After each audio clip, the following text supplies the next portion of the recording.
Mavis. Saji clenched her hand around her bow and raised it.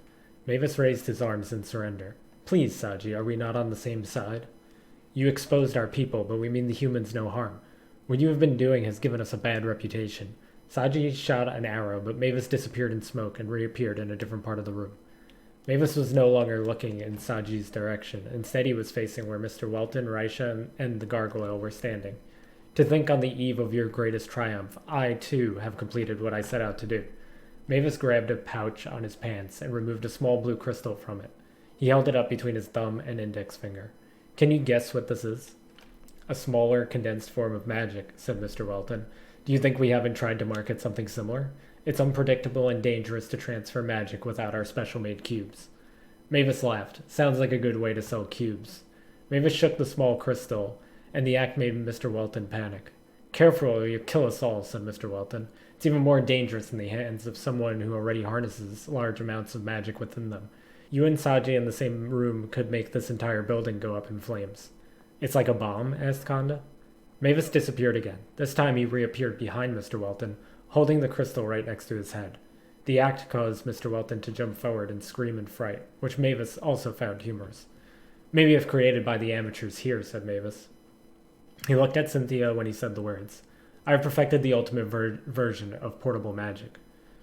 Raisha went to swing at Mavis, but he disappeared and returned to where he first entered the room. This acts as a battery for someone of my natural magical abilities. It gives me enough magic to perform just about any spell I desire.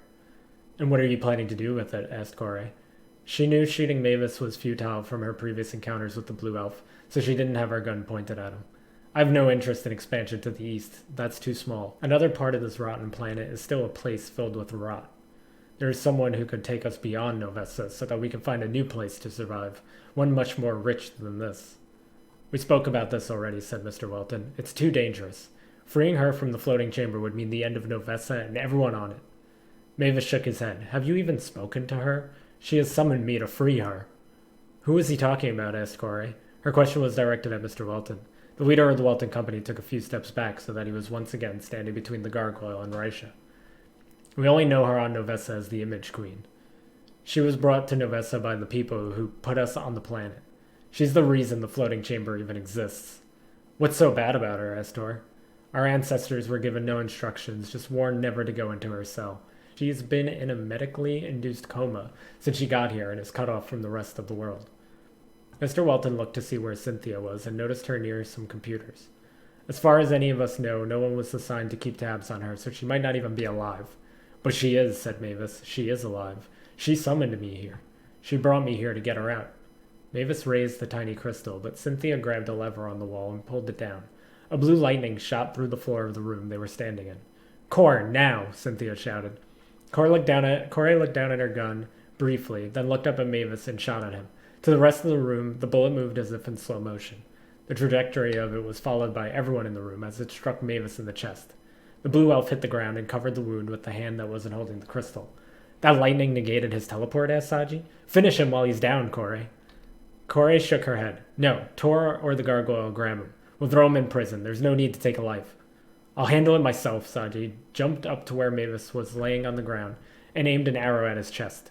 Tor rushed to stop her but was too slow, and Saji shot the arrow. Mavis quickly moved the crystal he was holding in front of the arrow, and the impact broke the crystal. A blue-tinted smoke filled the entire room. Flashes of light revealed Saji being consumed by an aura that floated around her entire body. No, Saji shouted. Stop! Tor rushed up to her and hugged her. I'm here, Saji, I'm here. You're safe. No, she yelled once more. She dropped her bow and slapped Tor's chest as he tried to restrain her. I can feel him ripping my brain into pieces. Saji collapsed to her knees. Tor went to the ground with her and continued to hug her. Fight him, Tor yelled. You can win this. The smoke settled as the rest of the room was eerily quiet. Corey spoke. You said he was preparing to switch bodies with Mr. Welton. He wanted authority to get into the floating chamber, explained Mr. Welton. Tor, is it possible he just tried to switch bodies with Saji? Kanda went to get closer, but Corey put her arm out to stop her. Saji grew quiet as Tor held her and rocked back and forth. She's going to be fine, said Tor. She's strong. She'll get through this. Set me free, Saji said. She looked up at Tor, but her eyes were closed. The tears were streaming down her face.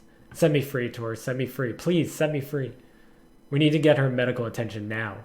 Tor looked at Cynthia as he pleaded. You have to do something. Cynthia rushed to Tor's side. We need to transfer her into the room I patched up Corey in. Carry her for me? Of course, let's go. Tor picked Saji up, but as he made his way to the middle of the room, the gargoyle pushed the lever back up. The same lightning as before shot through the ground, but this time it put a barrier around the middle of the room. What are you doing? Asked Cynthia. She was also trapped inside with the others. Mr. Welton put his hand out, and Raisha handed him a cloth. He wiped some sweat from his forehead. I hate to lose my top scientist and apparently our best medic, but sacrifices must be made. You know that better than anyone, Cynthia. Saji could die if I don't save her.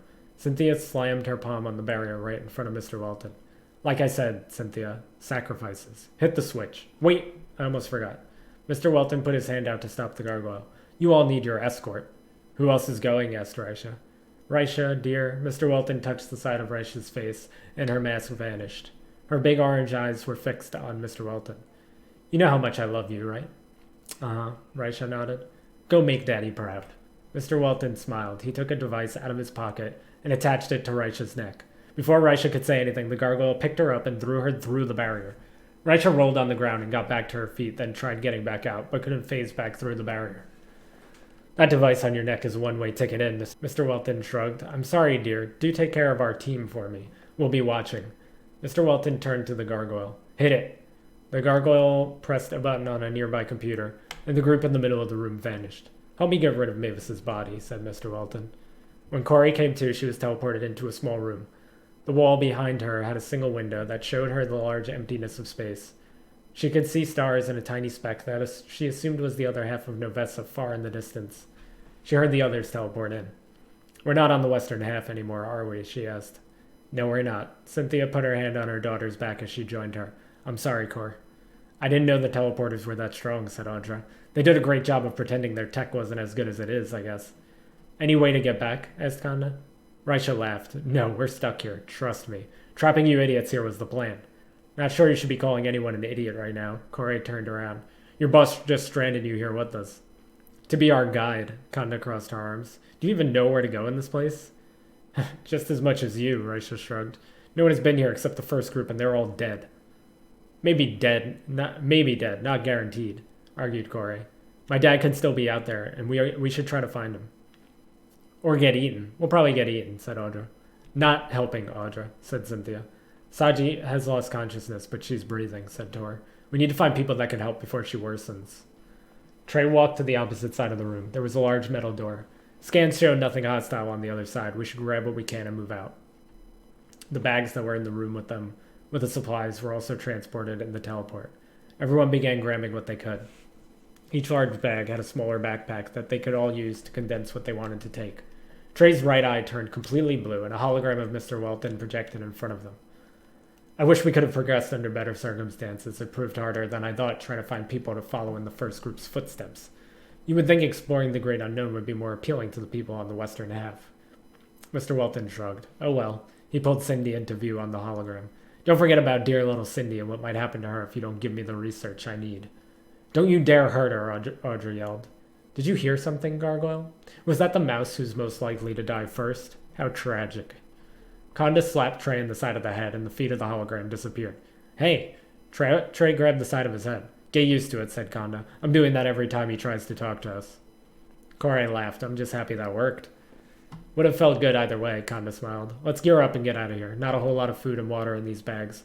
We'll need to find one of those civilizations Mr. Welton mentioned if we're going to survive here. Everyone geared up and had their own backpack of supplies.